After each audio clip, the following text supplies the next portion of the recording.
I was the master of 10,000 souls. This morning, I could not recall the name of my firstborn son. What remains of a man when the architecture of his identity crumbles into the void?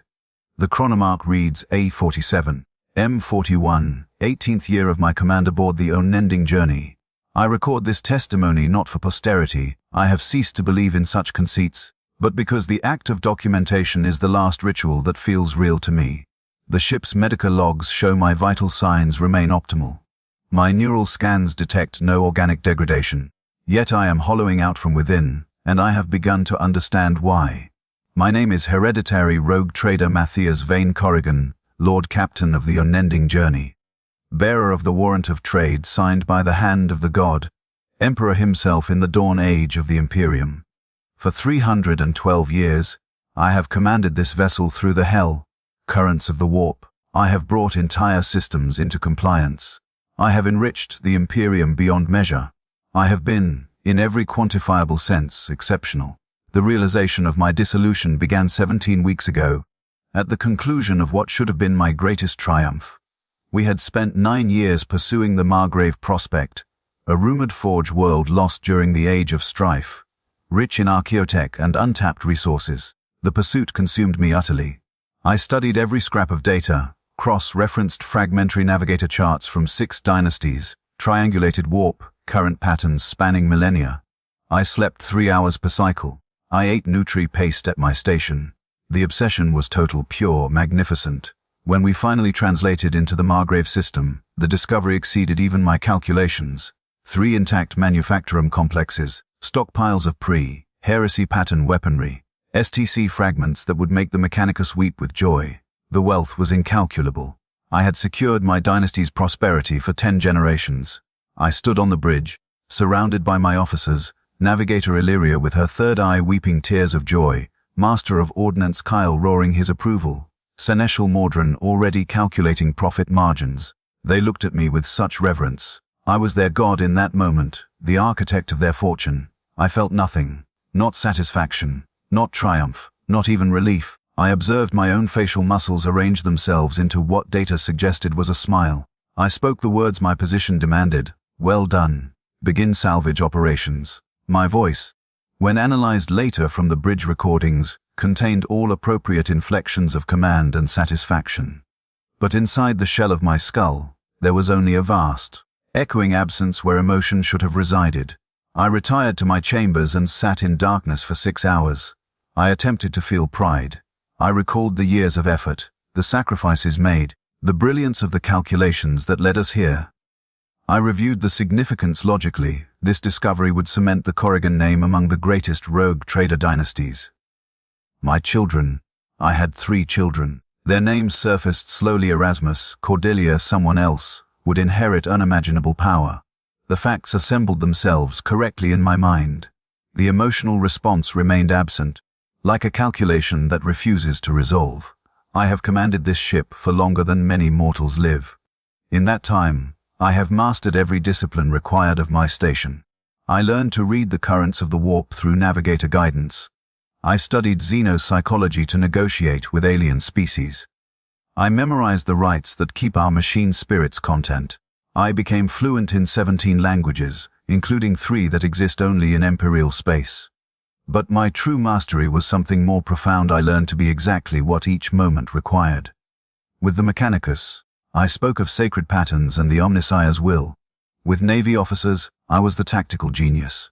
With my crew, I was the distant but benevolent father. With rivals, I was the calculating predator. I sculpted my personality like clay, reshaping it to suit each interaction's needs. I was brilliant at it. My success ratio in negotiations exceeded 93%. My crew's loyalty indexes measured in the highest percentile of all rogue trader vessels. I had become the perfect instrument of my position. Perhaps that was the beginning. You cannot reshape yourself endlessly without losing track of the original form. The first 3 weeks after Margrave, I told myself I was simply exhausted. I maintained my routines with precision. Morning devotionals at 600, where I recited the proper prayers and made the correct genuflections. Command briefings at 0800, where I issued orders with appropriate authority. I walked the decks as I always had, inspecting, observing, being seen. But I began to notice the gap. My mouth would speak words of encouragement to a deck officer, and simultaneously, a part of my mind would observe, vocal pitch elevated 0.3 octaves, facial muscles arranged in pattern gamma 7, paternal approval, duration for 2 seconds, adequate performance, as if I were watching myself from outside, scoring my own authenticity. I attempted to discuss this with my wife. Her name was. I know her name, Seraphine. Yes, Seraphine Korrigan, née House Bellatrix, bonded to me 47 years ago in a merger of dynasties. I found her in the observation gallery, watching the stars stream past. The Margrave discovery, I said, selecting words with care. It should feel more significant than it does. She turned to me with that expression I had catalogued long ago as concerned spouse. Pattern Delta 2. You've been working yourself to exhaustion, Matthias. Allow yourself to rest, to feel the pride you've earned. I am attempting to do precisely that, I said. The attempt itself is the problem. She touched my hand. I observed the pressure approximately 180 grams, skin temperature 36.1 degrees Celsius. I knew I should feel comfort. I knew this gesture had comforted me before. I possessed memories of comfort, stored like data files. But the sensation itself was absent, replaced by pure measurement. You're tired, she said gently. That's all. I nodded because it was the expected response. I even managed to produce what passed for a grateful smile. But as I walked away, I thought she does not see it. No one sees it. I am performing flawlessly, and the performance is all that remains. At 0300 that night, I accessed my personal logs, 30 years of private recordings. I watched myself from a decade ago, celebrating a successful campaign against the orc warbands of Cragmore. The man in that recording laughed. The sound was genuine, unplanned, erupting from some deep well of authentic joy. I played it 17 times, studying my own face. I tried to remember what that laughter felt like from the inside. The memory existed in technical terms: elevated endorphin levels, dopamine spike, sense of accomplishment and relief. But the felt experience was gone, like trying to recall the taste of a meal eaten years ago. I began to suspect I was dying in a way the medicae could not detect. My duties continued. I was, if anything, more efficient than ever. Without emotional interference, my decision-making became purely optimal. I negotiated a trade arrangement with the Adeptus Mechanicus that yielded 17% more favorable terms than my projections. I resolved a potential mutiny among the lower decks by identifying the ringleader through pure behavioral analysis, without any of the usual intuitive leaps. Navigator Illyria commented on my clarity of purpose. Seneschal Mordrin marveled at my cold precision. They praised the very thing that terrified me. The ship itself became my mirror.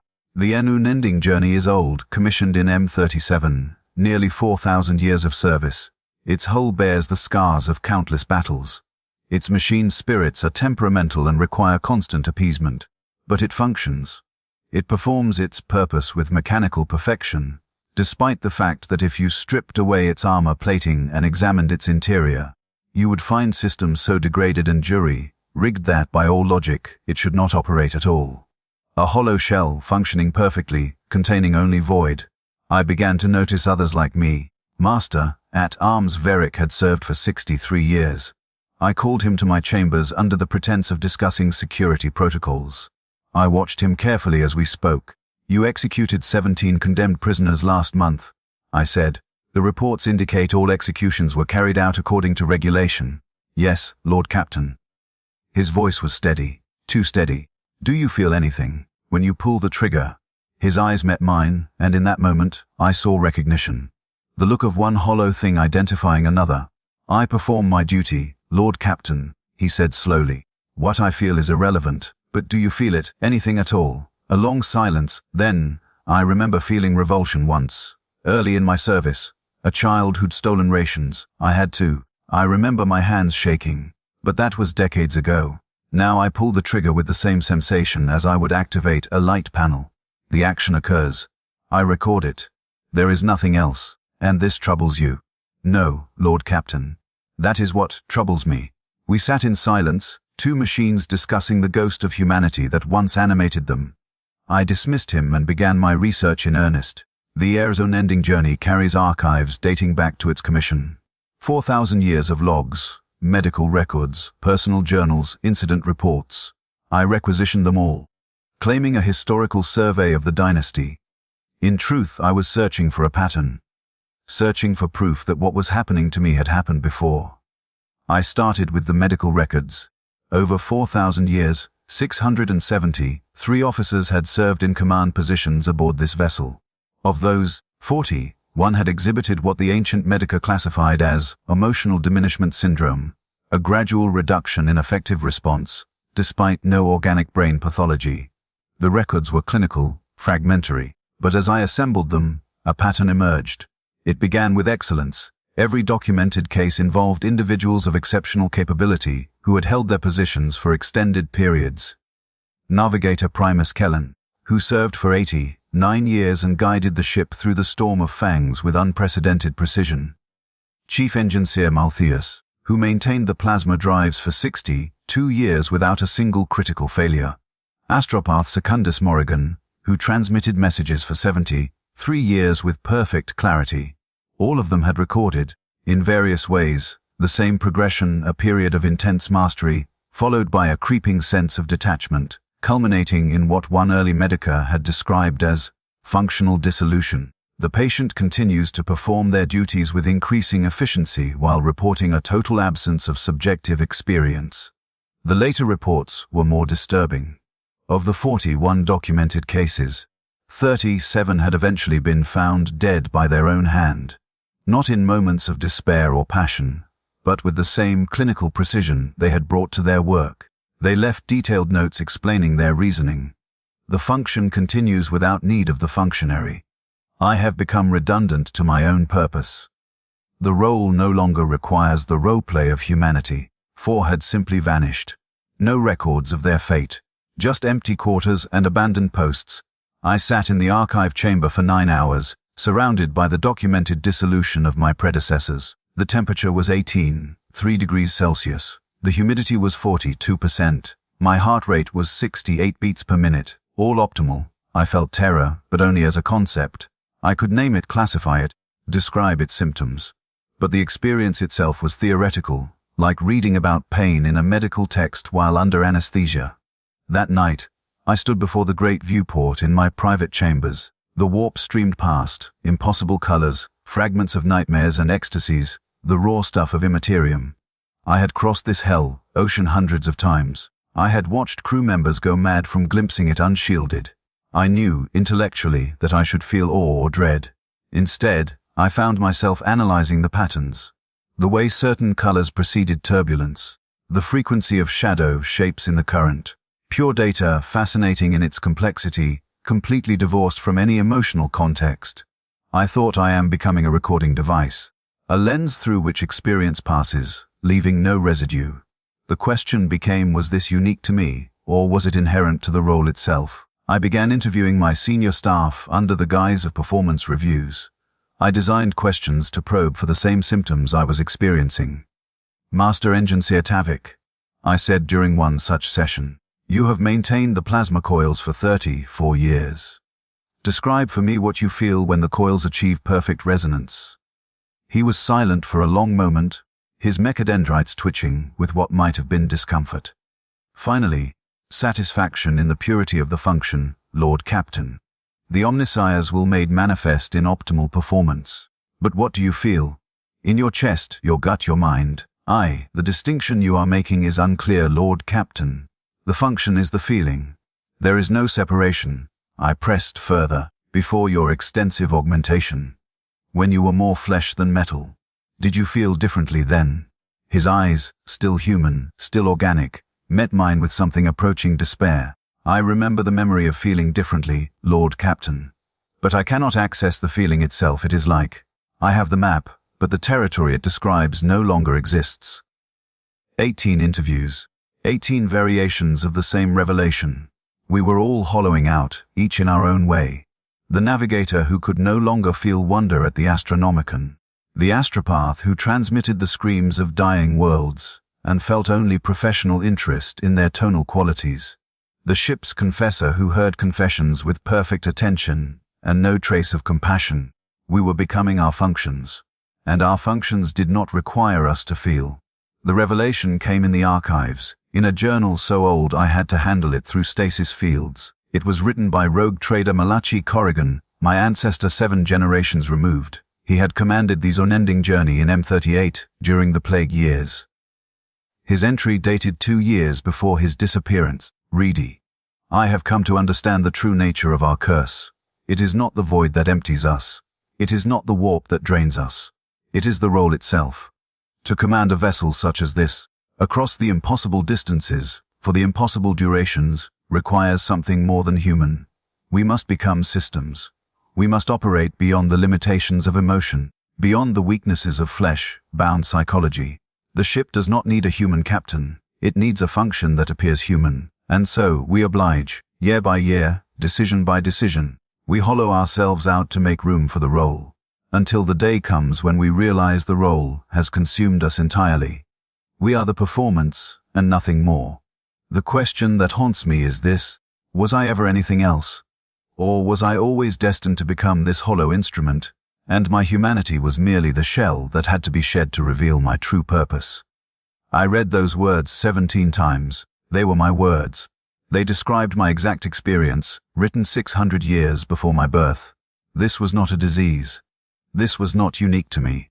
This was the inevitable end state of what I had become, perhaps of what I had always been. I thought of my children. Their names came slowly: Erasmus, Cordelia, Nathaniel. Yes, 3 names, 3 faces, 3 small humans I had produced through biological imperative and dynastic duty.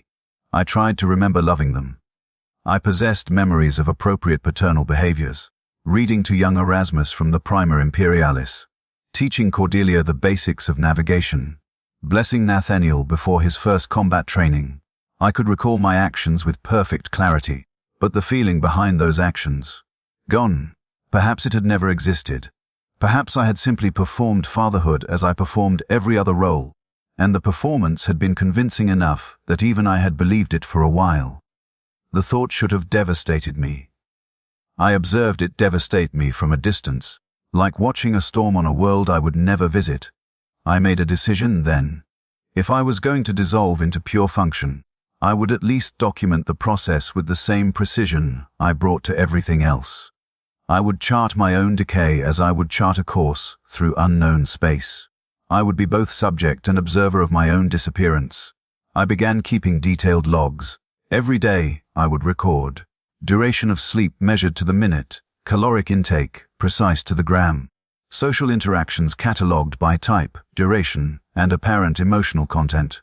Attempts to feel documented failures and rare, fleeting successes. Memory tests, testing my ability to recall not just events, but the emotions attached to them. The data accumulated. The pattern was clear. I was not deteriorating randomly. I was optimizing, becoming more efficient, shedding the inefficiencies of human emotion, like a ship shedding unnecessary mass before a long journey. 3 months into this documentation, I made my first major error in command. We encountered a distress beacon from an Imperial transport vessel. Standard protocol demanded investigation. I calculated the time cost, the resource expenditure, the risk factors. The optimal decision was clear: ignore it. The transport was already 3 weeks silent. No survivors were likely. Any rescue attempt would delay our current trade route by 5 days, costing approximately 2-3 million thrones in lost opportunity. I gave the order to ignore the beacon and proceed with our scheduled course. Celestial Mordrin, practical, ruthless Mordrin, who had never questioned a cold decision in his life, stared at me with something approaching horror. "Lord Captain," he said carefully, "it's an Imperial vessel, likely lost with all hands." I replied, "Our duty is to the Imperium's prosperity, not its corpses." "The calculus is sound," he said slowly, "but we've never.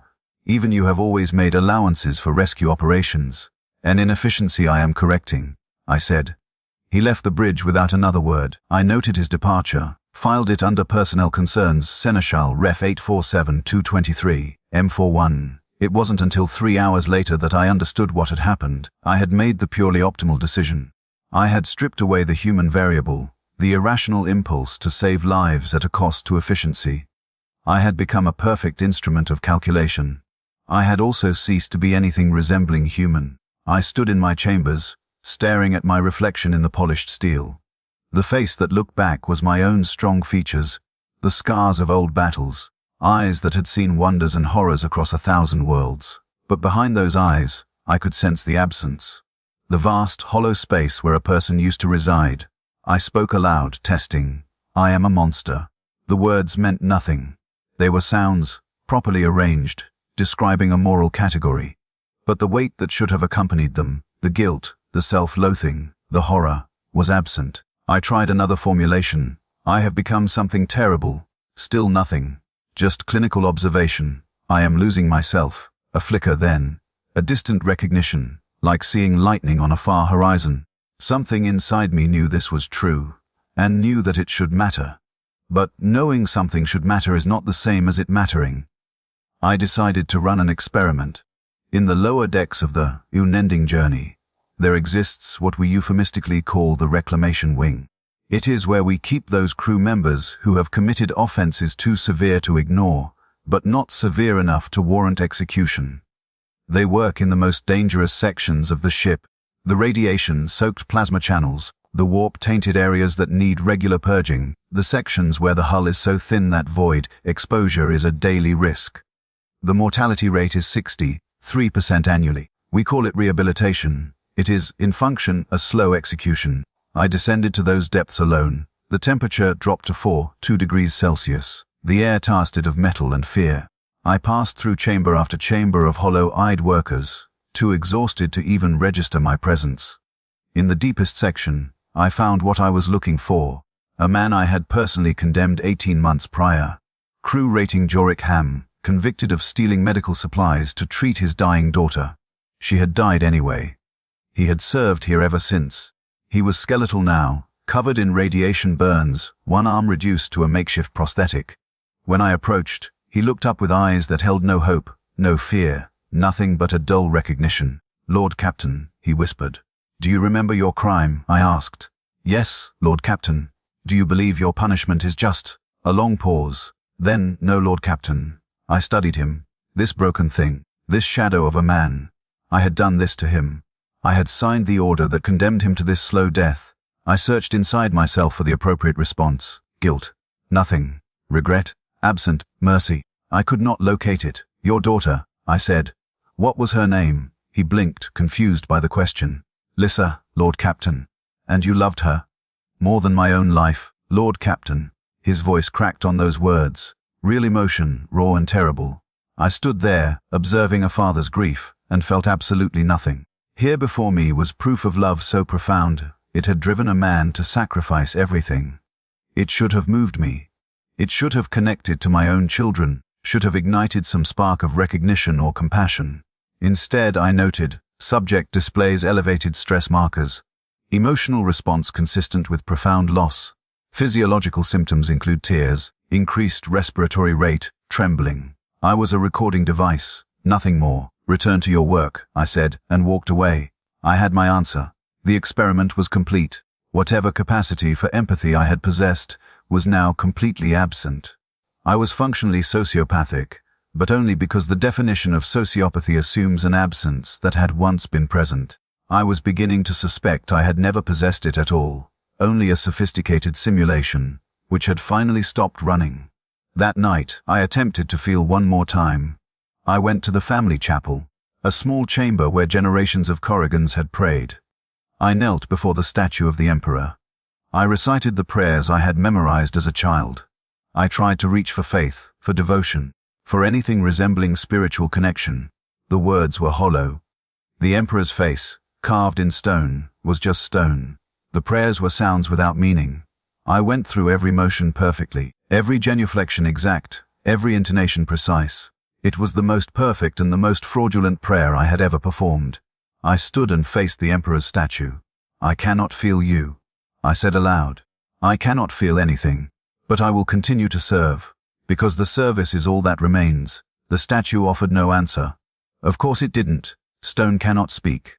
And even if the Emperor himself had manifested before me, I suspected I would have observed the miracle with clinical interest and nothing more. I was beyond the reach of grace, beyond the capacity for transcendence. I was a system, not a soul. The question became, what does one do with this revelation? I could follow the path of my predecessors, the 37 who had ended their own lives. The logic was sound. If the person has been replaced entirely by the function, why maintain the biological substrate? A more efficient AI could perform my duties without the overhead of flesh and blood. But even that decision required something I no longer possessed: the conviction that my continued existence mattered enough to end. Suicide requires you to believe your death means something. I was not certain it would, so I continued. I commanded. I made decisions. I optimized. Day after day, I performed the role of rogue Trader Matthias Vane Korrigan with increasing precision and decreasing authenticity. My crew began to avoid me. Not from fear, exactly. From something else. The uncanny valley response one has to something that appears human but registers as fundamentally wrong. Navigator Illyria stopped meeting my eyes during briefings. Seneschal Mordrin kept our interactions to written reports when possible. Even Seraphine, my wife, my partner of 47 years, began to find reasons to take meals in her own chambers. I did not blame them. I was becoming something they could no longer recognize. A ghost wearing a familiar face. 6 months after the Margrave discovery, we received a distress call from a mining colony. Orc raiders. 7,000 colonists. The call came through the astropath with the raw terror and desperation you'd expect. I calculated the response time, the military assets required, the probability of successful intervention.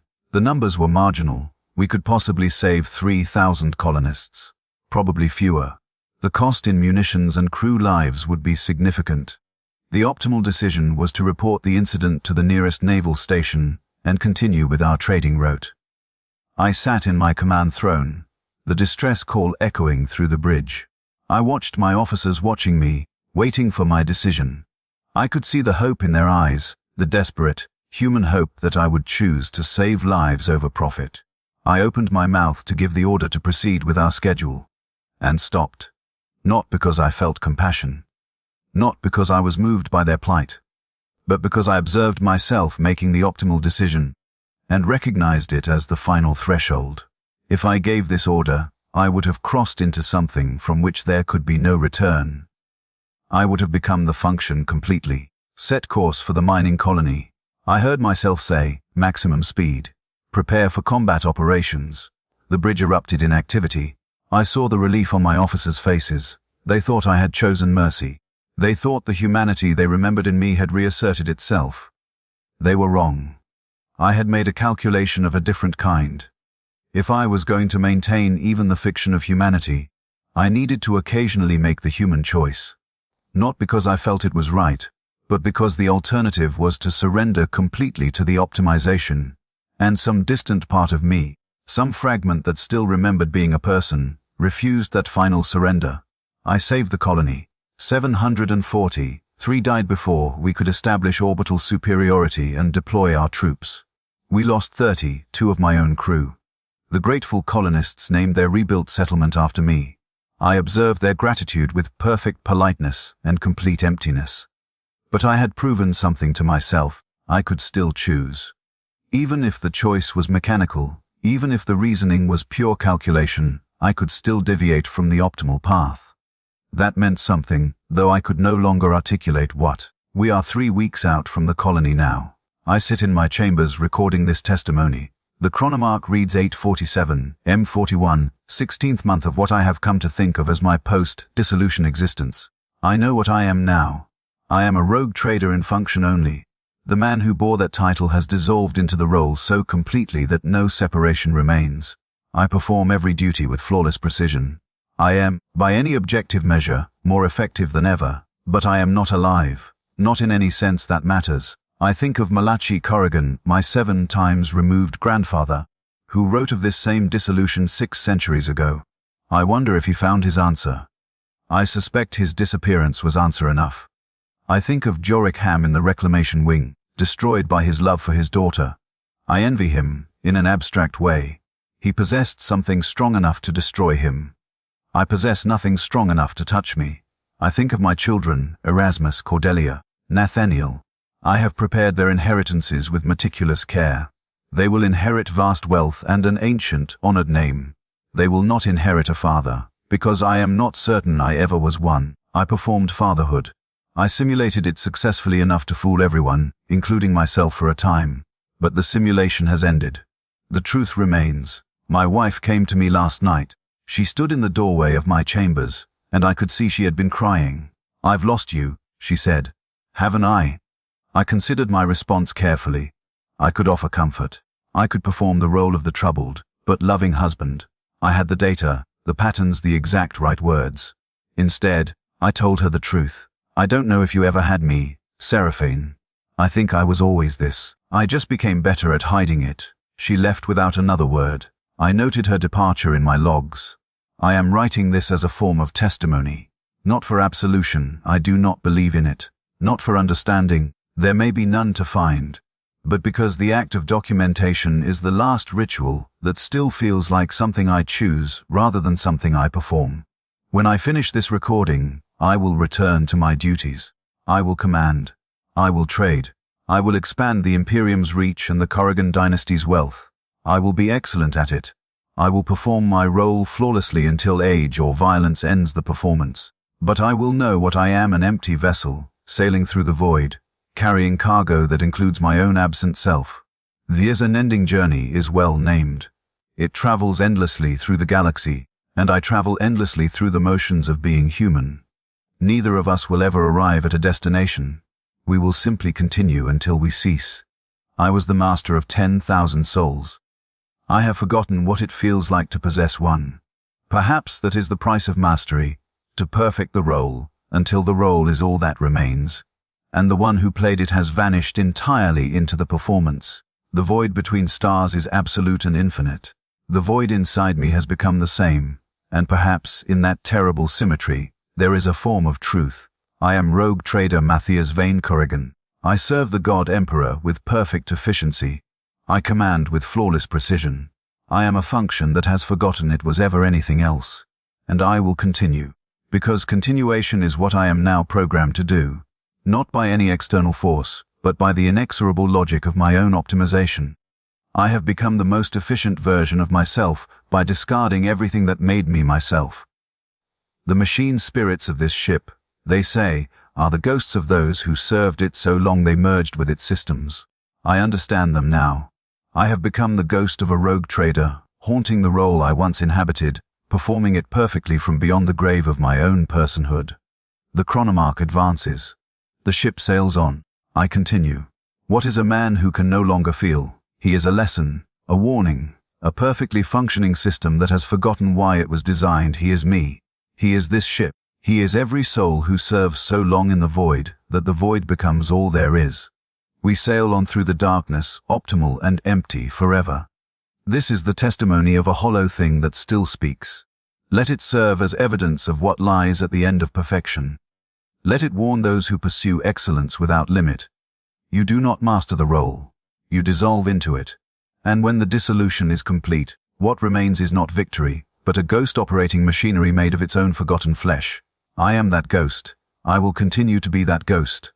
Flawlessly. Efficiently. Eternally. The Unending Journey has no destination, neither do I. We sail on.